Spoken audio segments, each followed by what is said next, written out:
আসসালামু আলাইকুম ওয়া ৰাহমাতুল্লাহি ওয়া বাৰাকাতুহু। ইছলাম দৰদী ভাই বন্ধু ও মা ভনীসকল, পবিত্ৰ ৰমজান মাহৰ কেইটিমান বিশেষ জৰুৰী মাসাইল লৈ আপোনালোকৰ খিদমতত হাজিৰ হৈছোঁ। ইনশাআল্লাহ আজি আমি জানিম যে ৰমজান মাহত এনেকুৱা কি কাম কৰিলে আমাৰ ৰোজা ভাঙিও নাযায় আৰু ৰোজা মুকৰুও নহয়। সো আহক ভিডিঅ'টো আৰম্ভ কৰোঁ। আৰম্ভ কৰাৰ আগত যিসকল ভাই ভনীয়ে মোৰ চেনেলটো এতিয়ালৈকে ছাবস্ক্ৰাইব কৰা নাই, সোনকালে ছাবস্ক্ৰাইব কৰি ল'ব। এক নম্বৰতে ভুলতে পাহৰি কেনে কোনোবাই যদি খোৱা লোৱা কৰে, অৰ্থাৎ খাই লয় আৰু খাই থকা অৱস্থাত হওক নাইবা খোৱা হোৱাৰ পিছত হওক যদি ছাডেনলি মনত পৰে যে মইতো ৰোজা আছিলোঁ, তেতিয়া লগালগ খোৱা লোৱা বন্ধ কৰি দিব। তেনেকুৱা অৱস্থাত ৰোজা ভাঙিও নাযায়, মুকৰুও নহয়।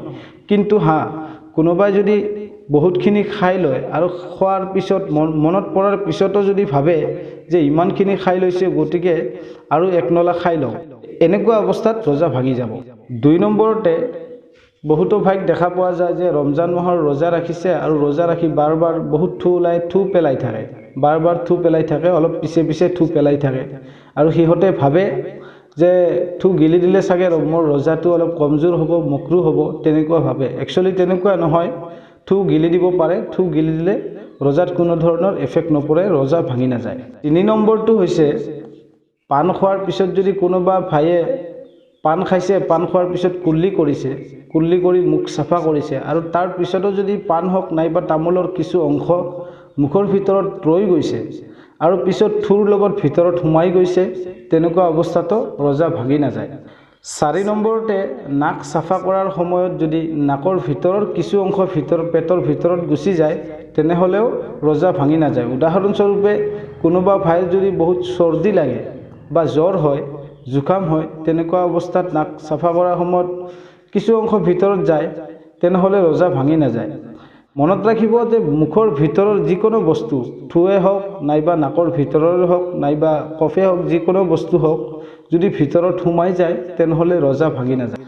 ৫ নম্বৰতে মনত ৰাখিব মুখৰ পৰা যি ৰাল ওলায়, সেই ৰাল যদি কোনোবাই গিলি দিয়ে তেনেহ'লেও ৰোজা ভাঙি নাযায়।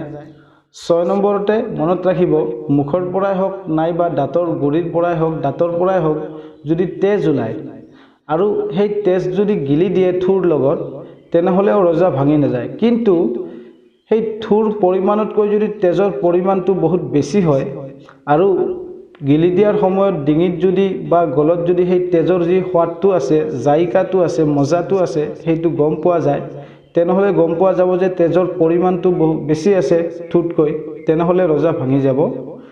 কিন্তু যদি তেজৰ পৰিমাণটো থুতকৈ কম হয় তেনেহ'লে ৰোজা ভাঙি নাযায়।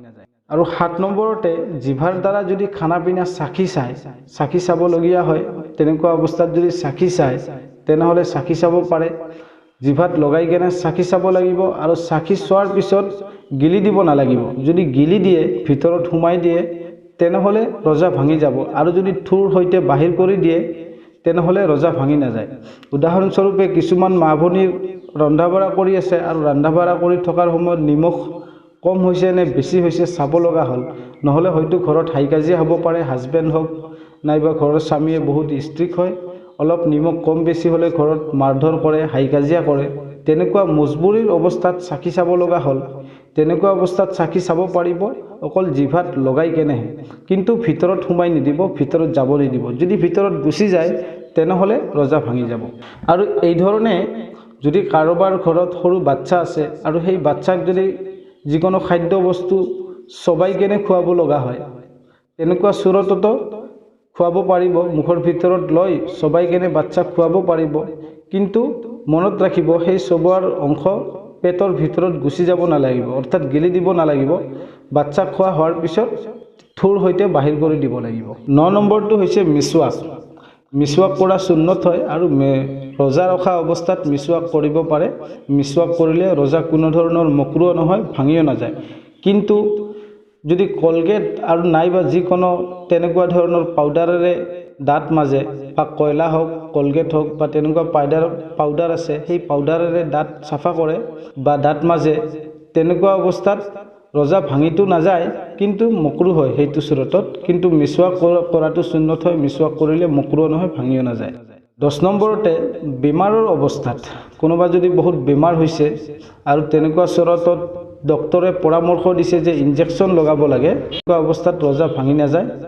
কিন্তু কোনোবাই যদি গৰমৰ কাৰণে ইনজেকশ্যন লগায়, গ্লুক'জৰ ইনজেকশ্যন হওক নাইবা নিজৰ শৰীৰত শক্তি বৃদ্ধি কৰাৰ কাৰণে যদি ইনজেকশ্যন লগায়, তেনেহ'লে কিন্তু ৰোজা ভাঙি যাব। যদি বেমাৰী অৱস্থাত বেমাৰৰ হালতত ডক্টৰৰ পৰামৰ্শ মতে যদি ইনজেকশ্যন লগাবলগীয়া হয়, তেনেহ'লে নিশ্চয় লগাব পাৰিব, তাত কোনো ধৰণৰ ৰোজাত এফেক্ট নপৰে।